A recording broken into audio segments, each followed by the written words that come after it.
عزت دار شریف آدمی بیوی کو عزت دیتا ہے، اس سے آگے رکھتا ہے۔ اس کا مطلب یہ نہیں کہ اس کے نیچے لگ گیا ہے، لوگ کہیں گے بیوی کے نیچے لگ گیا ہے، یہ عزت والا میرے نبی کا سرٹیفکیٹ ہے۔ سچ بولو آج کے بعد، جھوٹ نہیں بولنا، ظلم نہیں کرنا، حرام نہیں کمانا، رشوت نہیں لینی، دو نمبری نہیں کرنی، کھوٹ نہیں کرنی، بھائیوں سے نہیں لڑنا، بہنوں سے نہیں لڑنا، بہنوں کو حق ادا کرنا ہے ماں باپ کی وراثت کا، بیٹیوں کو حق دینا ہے اپنی وراثت کا۔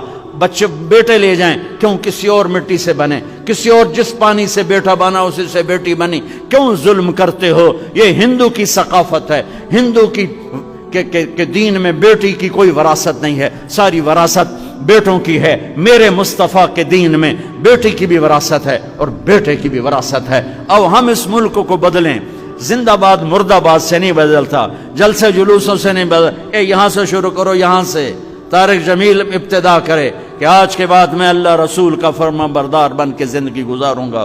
نیت کرتے ہو سارے؟ پچھلے پہ توبہ کرتے ہو؟ عمر کے آنے سے کفر پر جو زوال آیا، حسین اگر نہ شہید ہوتا تو آج گھر گھر یزید ہوتا، اسلام کی عظمت عیاں نہ ہوتی، خدا کے گھر میں اذان نہ ہوتی۔